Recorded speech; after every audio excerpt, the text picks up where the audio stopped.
Hello guys, எல்லாருக்கும் இந்த leave வந்து ஏதோ அட்லீஸ்ட் கொஞ்சமாச்சும் நல்லா போயிருக்கோம் அப்படின்னு நம்புகிறேன். எனக்கும் வந்துட்டு நல்லா போச்சு. ஏன் அப்படின்னா, ரொம்ப நாளுக்கு அப்புறம், கிட்டத்தட்ட ரொம்ப மாதத்துக்கு அப்புறம் என்னோட அப்பா அம்மா, அதுக்கப்புறம் என்னோட பெரியம்மா அவங்க வந்து எங்கள் வீட்டுக்கு சென்னையில் ஸ்டே பண்ணியிருக்கிற வீட்டுக்கு வந்திருந்தாங்க. ஸோ வந்துட்டு ரொம்பவே ஹாப்பியாக இருந்துச்சு. என்னோட தங்கச்சும் வந்துட்டு அதனால உடனே ஓடி வந்துட்டா பார்க்குறதுக்கு அவளுமே. ஸோ எல்லாருமே வந்துட்டு நல்லாவே டைம் ஸ்பெண்ட் பண்ணோம். பட் இருந்தாலுமே எனக்கு ஒர்க் ப்ரெஷரும் ரொம்ப இருந்துச்சு. லைக் ஃப்ரைடே நான் கொஞ்சம் சிக்காக இருந்தேன். அப்பவும் எனக்கு வந்துட்டு வேலை தான் இருந்துச்சு. ஹாஃப் டே கிட்ட நான் வேலை தான் பார்த்துட்டு இருந்தேன். டைம் ஸ்பெண்ட் பண்ண முடியல. ஸோ சம்டைம்ஸ் பார்க்கும்போது எனக்கு இந்த ஐடி இதெல்லாம் வந்துட்டு எனக்கு எப்படி செட் ஆகுது அது எனக்கு புரியவே இல்லை. அது தனியாக ஒரு வீடியோ போடுறேன் அது ரிலேட்டடாக. ஸோ வந்துட்டு சரி ஓகே அப்படின்னு சொல்லிட்டு ஒரு ரிலேஷன் வீட்டுக்கு போயிட்டு அங்கேருந்து நாங்கள் நேராக மச்சையா டெம்பிளுக்கு, மச்சநாராயணன் டெம்பிள் இருக்குல்ல ஈசிஆர் ரோட் சைடில், ஷோலிங்கலூர்லேருந்து நம்ம ரவுண்டானாலேருந்து ஸ்ட்ரெயிட்டாக போயிட்டு அங்கேருந்து நம்ம ரைட் எடுத்து போகிற மாதிரி இருக்கும். ஸோ அங்கே போகலாம். ஏன்னா நானும் என் ஹஸ்பண்ட் என் தங்கச்சிலாம் கூட நிறைய வாட்டி போயிருக்கோம். பட் என்னோடய அப்பா அம்மா பெரியம்மாலாம் அங்கே போனதில்லை. ஸோ அங்கே கூட்டு போகலாம் அப்படின்னு சொல்லிட்டு நான் பிளான் பண்ணி அங்கேருந்து நாங்கள் வந்து ஓலா புக் பண்ணி அங்கேருந்து போனோம். ஸோ அங்கே போகிற வழியில் வந்துட்டு சும்மா ஃபன்னாக அந்த மாதிரி வீடியோலாம் எடுத்துகிட்டு இருந்தேன். ஆனால் அங்கே போனதுக்கு அப்புறமா தான் எனக்கு தெரிஞ்சிச்சு அந்த ஓலா ஆட்டோலாம் வந்து உள்ள வரைக்கும் விடுறதில்ல அப்படின்னு சொல்லிட்டு. இதுக்கு முன்னாடி அப்படி கிடையாது. பட் இப்போ வந்து ஏன் அப்படி வச்சுருக்காங்கன்னு எனக்கு புரியலை. But own car, own transport உள்ளே போகுது. அதுக்கப்புறம் ஷேர் ஆட்டோ கூட உள்ளே போகுது போல். கோயில் ஷேர் ஆட்டோன்னு சொல்கிறாங்க அதை கேட்டால். பட் ஆனால் அங்கேருந்து கொஞ்சம் நடக்கிற டிஸ்டன்ஸில் இருந்தால் ஓகே. பட் அந்த ஏஜ்டு பீப்புள் லைக் என்னோடய பெரியம்மாக்கெலாம் வந்துட்டு காலில் வந்துட்டு கொஞ்சம் இஷ்யூஸ் இருக்குது. ஸோ அந்த மாதிரி இருக்கிறவங்கலாம் எப்படி இங்கேருந்து அங்கே வரைக்கும் நடக்க முடியும்? அந்த பேரிகார்ட் போட்டு அவங்க வச்சுருக்கிறதெல்லாம் ஓகே. பட் அவங்க அட்லீஸ்ட் சொல்லலாம், இந்த மாதிரி உள்ளே ஒரு ஆளை நிற்க வச்சுட்டு இந்த மாதிரி ஆட்டோலாம் இங்கே வந்து ஃபுல்லாக நிற்கக்கூடாது, இறக்கி விட்டுட்டு திரும்பி போயிட்டே இருக்கணுங்கிற மாதிரி சொன்னால் அது வந்து கரெக்டாக இருக்கும். பட் இங்கேருந்து அவ்வளோ தூரத்துக்கு வந்து நடக்கிறதுக்கு முடியல. ஸோ இங்கேருந்து ஒரு எப்படியோ ஒரு ஆட்டோவை கேட்டு ஒரு 50-60 கிட்ட கொடுத்து அங்கே போனால் அங்கேயுமே ஒரு டிஸ்டன்ஸ் வரைக்கும் தான் அவனால் இறக்கி விட முடியுது அந்த அண்ணனால். அதுக்கப்புறம் அதுக்கு மேலே போக முடியல. ஸோ அங்கேருந்து நாங்கள் வந்து அவங்க நடந்து தான் போனாங்க. நான், எங்கள் அப்பா, என்னோடய ஹஸ்பண்ட் வந்துட்டு ஃப்ரண்ட்லேருந்தே நடந்து தான் போனோம் ஃபுல்லாகவே.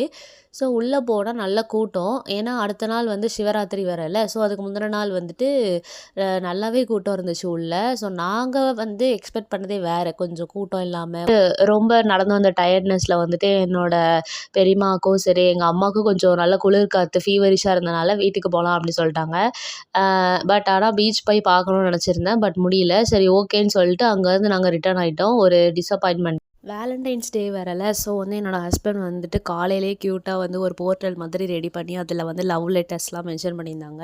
அதுக்கப்புறமா வந்துட்டு எனக்கு கொஞ்சம் இயரிங்ஸ் பிடிக்கும். அந்த இயரிங்ஸ் வந்துட்டு அழகாக வந்துட்டு ஒரு 4 இயரிங்ஸ் வாங்கியிருந்தாங்க. ஒவ்வொன்றுமே அவ்வளோ அழகாக இருந்துச்சு. எனக்கே ஷாக் தான், பரவாயில்லையே நல்லா அழகாக சூப்பராக வந்து டிசைன்ஸ் சூஸ் பண்ணியிருக்காங்க அப்படின்னு சொல்லிட்டு.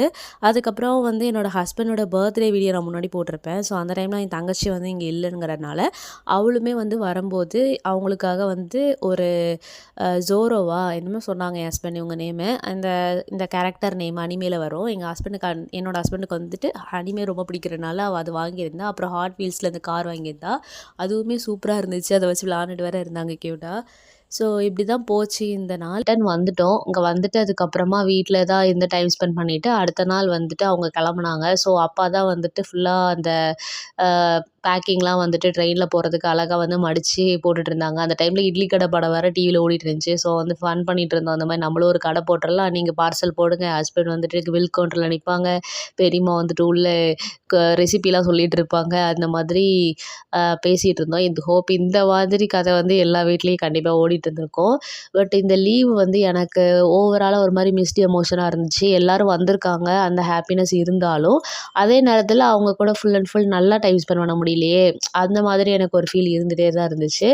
ஸோ உங்களுக்கும் வந்துட்டு இந்த மாதிரி ஒர்க் ப்ரெஷரோ இல்லை அப்படின்னா என்ன சொல்கிறது, ஒரு மாதிரி எல்லாமே இருந்தும் இல்லாத மாதிரி ஒரு ஃபீல் இருக்குது அப்படின்னா நீங்கள் வந்து கமெண்ட் பண்ணுங்கள்.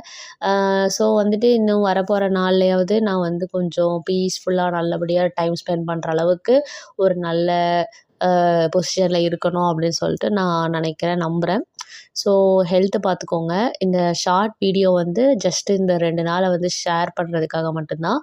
ஸோ எல்லோரும் ஹாப்பியாக இருங்க. முடிஞ்ச அளவுக்கு ப்ரெசன்ட் லைஃப்பில் வந்துட்டு எவ்வளோ தூரம் சந்தோஷமாக வாழ முடியுமோ அவ்வளோ தூரம் சந்தோஷமாக வாழுங்க.